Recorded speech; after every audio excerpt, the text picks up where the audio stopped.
Bonjour à tous. Alors aujourd'hui, on va parler du fait de prospecter les clients, donc de la prospection. Donc ça, c'est quelque chose de très important. On va revenir un peu sur des choses que je vous ai déjà dit, mais je pense qu'il était essentiel qu'on en reparle parce que c'est un problème récurrent, c'est un problème que vous avez beaucoup. Donc je pense qu'il est temps de faire quelque chose parce qu'en fait, on ne peut pas rester sur ses acquis, on ne peut pas rester sur les clients qu'on a déjà. Voilà, comme on dit tout le temps, il est plus facile de fidéliser des clients que d'en trouver des nouveaux. Mais ça se fait. Il suffit d'avoir les bons outils en main et de s'y prendre correctement. Donc déjà, vous allez me dire, oui, mais j'ai passé tout mon entourage. Oui, mais moi, j'ai pas beaucoup de connaissances. Oui, mais moi, j'ai pas des tonnes d'amis. Moi non plus. J'ai pas 10 000 amis. J'ai pas des tonnes et des tonnes de connaissances. Pas du tout. En revanche, par contre, ce qu'il faut savoir, c'est que vous avez tous des listes d'amis Facebook. Donc que vous ayez 100, 200, 300, 500, 700 amis, peu importe. Mais toujours est-il que ces gens, ce sont donc des gens que vous connaissez, plus ou moins, mais vous les connaissez. Vous les avez déjà rencontrés, je sais pas moi, une soirée, vous les avez déjà rencontrés au collège, au lycée, à l'école primaire. Enfin, tout ça, c'est des choses, ce sont des gens, ce sont des potentiels clients, ce sont des gens que vous connaissez et que vous pouvez donc vous permettre de contacter. Alors, il ne faut pas y aller de manière intrusive, hein, c'est toujours pareil. Mais voilà, n'hésitez pas à les contacter en leur expliquant qu'est-ce que vous faites, quelle est votre activité et pourquoi aujourd'hui vous les contactez. Vous leur dites que voilà, vous travaillez pour la société Exalessence, donc vous faites parfum et beauté ou uniquement parfum pour ceux qui font uniquement parfum. Et que pour les accueillir dans vos clients, en fait, vous leur offrez quelque chose. Donc, je ne sais pas, moi, 5 euros, moins 10% sur leur commande, quelque chose pour leur première commande. Ça aide les gens à venir vers vous et ça permet de vous faire connaître. Ça, c'est très important. Donc en fait, il faut pas, voilà, il faut vraiment pas négliger toutes ces personnes. Donc je vous entends souvent me dire, c'est ce que je dis, je vous entends souvent me dire, mais moi j'ai pas énormément de connaissances, j'ai pas beaucoup d'amis, ou alors vous me dites, oui, mais moi, quand je vous propose, je vous dis, bah, écoutez, déjà par exemple sur Facebook, vous avez tout le temps des suggestions d'amis. Donc là-dedans, n'hésitez pas à regarder, c'est une barre qu'on fait défiler, vous avez des suggestions d'amis. Donc n'hésitez pas à regarder, à ajouter des gens. N'ajoutez pas tout le monde et n'importe qui, mais des gens avec qui vous avez été au primaire, des gens, c'est des exemples, des gens que vous avez eu comme collègues de travail un jour ou l'autre, voilà, tout ça en fait, des gens que vous connaissez plus ou moins, mais que vous connaissez. N'hésitez pas à les ajouter en ami et à aller leur parler de votre activité, c'est très important à faire. Donc moi quand vous me dites, oui mais moi je m'entends pas avec grand monde, ou oui mais moi je suis pas très sociable, moi non plus, je ne suis pas du tout sociable, pour ceux qui me connaissent, vous le savez. Mais il n'empêche qu'on ne vous demande pas de vous faire des amis, on ne vous demande pas de vous trouver des copains, des copines, on vous demande juste d'être bon vendeur. Pour être bon vendeur, eh bien, il faut laisser de côté ses problèmes, ces différends qu'il a pu y avoir dans le passé, et voilà, les contacter ces gens et les traiter comme n'importe quel client. Imaginez, demain vous êtes vendeur dans un magasin quelconque, dans une parfumerie, voilà, vous êtes vendeur dans une parfumerie. Il y a une personne avec qui, par le passé, vous avez eu des différends plus ou moins importants. Vous avez eu des différends avec, voilà. Elle rentre dans le magasin, qu'est-ce que vous allez faire? Vous allez l'ignorer? Non, non. Vous allez faire votre travail, vous allez aller lui vendre les parfums. Donc chez nous, on fait pareil. En fait, c'est ce qu'il faut que vous compreniez, que je ne vous demande pas d'en parler qu'à vos amis, je ne vous demande pas de vous faire des amis, je vous demande juste de prendre contact avec les gens que vous connaissez, et ce sont ces gens qui deviendront des clients. Ensuite, il y a tout ce que je vous avais dit au niveau des flyers, déjà par exemple. Donc ça, une fois de plus, c'est pas forcé, c'est conseillé. Vous pouvez faire donc des flyers, vous en faites, vous les distribuez dans les boîtes aux lettres, sur les pare-brises, dans les commerces proches de chez vous, alors que ce soit le coiffeur, le bar, je sais pas moi, la boulangerie, des magasins, s'il y a des magasins, je ne sais pas où vous habitez. Voilà, dans les commerces proches de chez vous, sur les pare-brises des voitures, dans les boîtes aux lettres. Dites-vous que quand vous aurez fait le tour de tout ça, vous allez forcément avoir des retours. Si vous distribuez 10 000 flyers, vous n'aurez pas 10 000 retours positifs. Mais mettons que vous distribuez, c'est un exemple que je vous donne, en termes de chiffres, j'en sais rien, je ne l'ai pas calculé, je ne le sais pas, mais mettons que vous distribuez 10 000 flyers, vous avez 1000 retours. 1000 retours, 1000 clients potentiels, 1000 personnes intéressées, tous n'achèteront pas. Sur ces 1000 personnes, il y en a 500 qui vous achètent. Donc ça veut dire que quand même là, sur 1000, ça fait que 50% qui vont vous acheter, c'est quand même minime. Mais mettons 50%, donc 500 personnes qui vous achètent. Vous imaginez. Enfin, c'est toujours ça de prix. Donc, vous n'allez peut-être pas distribuer 10 000 flyers, de toute façon, à la base. Mais c'est ce que je veux vous dire. En fait, il faut vous dire que c'est pas une goutte d'eau dans l'océan. C'est toujours bon à prendre. N'importe comment, c'est toujours bon à prendre. Et surtout, mais parlez tout le temps, tout le temps, tout le temps, tout le temps de votre activité. Pour ceux qui travaillent, il y en a qui ne travaillent pas, mais pour ceux qui travaillent, qui ont donc d'autres collègues que nous, parlez-leur, mais parlez-en à vos collègues. Mais vos collègues font vraiment partie de votre réseau de connaissances proches. Je veux dire, enfin, voilà, les collègues, on passe beaucoup de temps avec. Eux vous achèteront des choses pour vous faire plaisir dans un premier temps et après ils reviendront parce qu'ils aimeront les produits, c'est indéniable. Et comme je vous dis tout le temps, essayez les produits. Pour bien les vendre, il faut les essayer. Voilà. Donc prospecter de nouveaux clients, ça c'est très important. Il ne faut pas que vous vous arrêtiez sur vos acquis. Et ça, c'est souvent ce que j'ai tendance à voir et c'est ce qui moi aujourd'hui me pose un peu problème. C'est que vous vous êtes fait une clientèle et voilà, vous dormez sur vos lauriers, comme on dit en fait.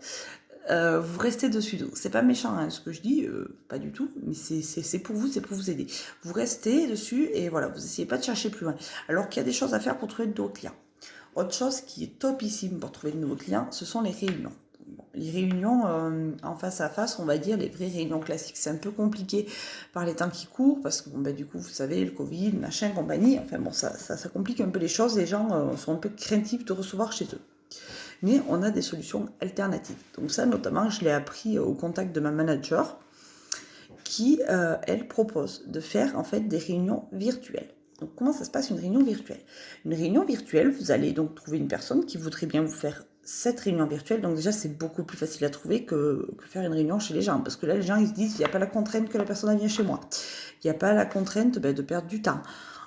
Enfin, c'est tellement plus pratique en fait une réunion virtuelle. Donc cette personne qui va accepter de vous faire une réunion, vous allez lui faire créer un groupe Facebook. Ce groupe Facebook, donc là avec le nom d'Exalessence. Par contre, voilà, par exemple les parfums et les produits beauté d'Exalessence par Julie, mettons qu'elle s'appelle Julie votre hôtesse, quelque chose comme ça, voilà. Donc là, vous lui demanderez juste de faire un court texte de présentation, à la limite, pour qu'elle explique un petit peu ce qu'elle a y gagné en faisant cette réunion virtuelle, etc. Et les réunions virtuelles, ça se passe sur une semaine. Donc mettons, vous commencez le lundi, vous finissez le dimanche. Et en fait, au long de cette réunion virtuelle, tous les jours, vous allez devoir publier au moins une vidéo. Donc là, moi, je vous conseille de le faire en vidéo. Vous pouvez mettre juste des publications, mais franchement, des vidéos sont beaucoup plus parlantes. Et c'est comme mettre en réunion que de faire une vidéo. Donc une vidéo par jour présentant à peu près 2 produits, pas plus, parce que ça va faire trop. Et un produit, vous n'aurez pas le temps d'en présenter beaucoup. Donc 2 produits par jour. Donc là, les gens verront la vidéo. L'avantage de la réunion virtuelle, c'est qu'il y en a qui peuvent l'avoir à 7h du matin, d'autres à 23h, d'autres à 15h. Enfin, on peut l'avoir quand on veut, en fait. Et ça limite déjà cette contrainte de dire, moi, aujourd'hui, je peux pas venir à ta réunion parce que je travaille. Moi, aujourd'hui, je peux pas venir parce que je dois garder mes enfants. Là, pas de souci. Vous pouvez regarder la vidéo avec vos enfants à côté. Vous pouvez la regarder quand vous avez fini votre journée de boulot. Enfin, c'est hyper pratique, quoi. Dites-vous que c'est hyper pratique. Donc, du coup, voilà, publier donc une vidéo par jour, donc 7 sur la semaine, du coup. Et aussi mettre un petit peu en place des animations. Donc par exemple des challenges. Je sais pas, moi, vous dites à toutes les invités. Alors là, vous mettez un message. Ce message s'adresse à toutes les invités pour celles qui récolteront pour, je sais pas moi, 50 € de vente. Oui, 50 €, je suis en train de réfléchir. Oui, mettons celles qui récolteront 50 € de vente, hors les personnes invitées évidemment, donc sur d'autres connaissances à elles. Eh bien, auront un cadeau, ou auront 10% sur leur commande, des choses comme ça. Vous voyez, c'est des petits challenges qu'on peut faire. Après des jeux, par exemple. Je sais pas, moi, par exemple, tiens, celle qui commente en premier, elle aura 5 € offerts sur sa commande. Des petits trucs comme ça, pour que ça anime le groupe tout au long de la semaine, que les gens s'y tiennent, suivent et achètent, évidemment. Et à la fin de la semaine, donc important, peut-être la dernière vidéo, alors moi personnellement, la dernière vidéo, je ne la fais pas en présentation de produit, je la fais plus dans l'idée de trouver des gens pour une prochaine réunion et éventuellement de recruter aussi des nouvelles vendeuses. Donc là, expliquer que si une des personnes présentes à cette réunion virtuelle vous fait une réunion la prochaine fois, quand elle veut, quoi, elle gagnera ça de cadeaux, vous proposez des cadeaux. Donc là, ça donne envie à vos clients de vous faire une réunion, donc vous gagnez une autre réunion, premièrement.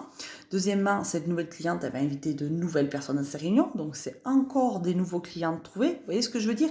Et de fil en aiguille, si à chaque réunion, vous récupérez une autre réunion, donc ça vous fait déjà, imaginez, vous avez une réunion par mois, ça veut dire, c'est toujours ça, c'est toujours ces ventes-là faites tous les mois. Donc une réunion, à chaque réunion que vous faites, c'est déjà ça. Et en plus, en fait, à chaque réunion que vous allez faire, vous allez rencontrer de nouveaux clients, etc., etc. Et c'est là que c'est hyper intéressant, c'est qu'en fait, vous allez agrandir votre carnet d'adresses. Après, c'est toujours pareil. Les clients que vous avez, il ne faut pas les oublier, les laisser de côté en se disant ils m'ont acheté une fois, ils vont revenir. Non, non, non, non. Pas du tout. Oui, ils vont revenir s'ils ont vraiment envie du produit, mais il faut penser à les recontacter.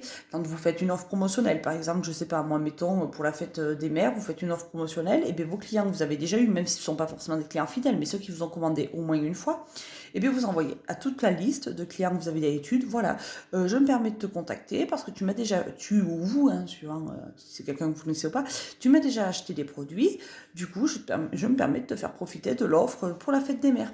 De temps en temps, faire un bon réduction ou quelque chose comme ça aussi, uniquement pour les clients que vous avez déjà. Ça leur fait voir que vous pensez à eux et que vous ne pensez pas qu'à trouver de nouveaux clients. Donc voilà, je vous laisse vraiment méditer sur cette histoire de réunion virtuelle. Je pense que c'est quelque chose qui peut vraiment être intéressant. Les réunions, de toute façon, comme je vous ai toujours dit, c'est ce qui gagne le mieux. En se disant que vous pouvez faire le chiffre du mois juste sur une réunion, quoi. Donc c'est vraiment ce qui gagne le mieux. Là, c'est vrai qu'avec toute cette crise sanitaire, c'était un peu compliqué, mais du coup, c'est vrai que voilà, les réunions virtuelles peuvent être de très bonnes idées. Donc ça, c'est mon idée à moi de la réunion virtuelle. Je vais essayer aussi de trouver d'autres idées de réunions virtuelles, de vous dire comment vous pouvez faire d'autres. Moi, pour le moment, c'est mon idée qui me plaît. S'il y en a d'autres parmi vous qui ont d'autres idées, n'hésitez pas à les partager sur le groupe de conversation. Ça peut toujours être intéressant. Et voilà, donc prospecter, prospecter, prospecter. Il faut faire que ça tout le temps. Il faut parler de nos produits, il faut trouver de nouveaux clients. Et c'est vraiment très important. Et d'ailleurs, pour ceux qui seraient décidés à recruter, c'est un peu la même histoire. C'est un peu sur le même principe, en fait, que ça va fonctionner. Pour recruter des gens, vous allez fonctionner sur le même principe que tout ce que je viens de vous expliquer là pour trouver de nouveaux clients. En fait, voilà, pour trouver de nouvelles personnes qui ont travaillé avec vous, ben, il faut avoir des contacts, il faut se créer des contacts, en fait. Je vous rassure, personne n'arrive dans le VDI en se disant j'ai 500 contacts qui vont m'acheter, enfin en ayant 500 contacts qui achètent. Non, personne. On a tous notre famille, nos amis qui nous achètent au début, mais bon, ils ne vont pas nous acheter tous les mois juste pour nous faire plaisir. Donc on doit tous se trouver des clients, mais même moi encore aujourd'hui, j'ai ma liste de clients, j'ai des clients très fidèles qui reviennent quasiment tous les 2 mois. Mais je dois quand même toujours trouver de nouveaux clients. Et puis, de toute façon, plus on trouve de clients, plus on gagne d'argent. Et c'est aussi le but. Donc, de toute façon, sur toute une vie, mettons que je travaille pour Exalessence toute ma vie, ce que je souhaite d'ailleurs, sur toute ma carrière, en fait, il faudra que je recrute des gens, en fait, parce que plus j'en aurai, mieux ça sera. De toute façon, on n'a jamais trop de clients. Donc voilà, donc il faut penser à ça, à prospecter, pas juste rester sur des acquis, pas juste publier. Alors publier sur les groupes, c'est très bien, il faut le faire, mais pas juste se dire je vais publier sur les groupes et ça va suffire. Non, ça ne suffira pas. Il faut aller chercher le client.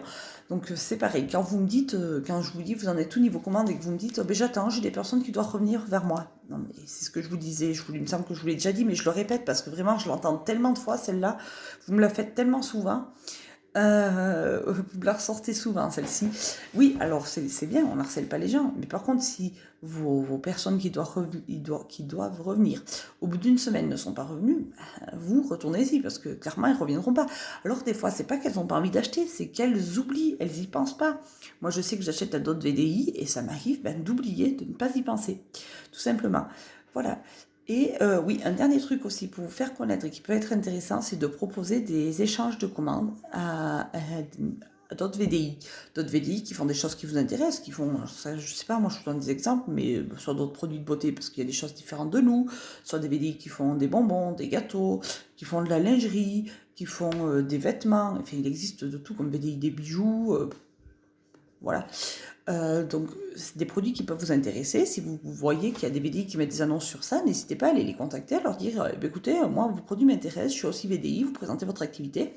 Est-ce qu'un échange de commandes vous intéresserait? Vous allez me dire où est l'intérêt à part avoir des produits. Donc, déjà, vous, ça veut dire que si pour la personne vous prend 2 parfums, 100 ml à 30 euros, du coup, ça fait 60 euros.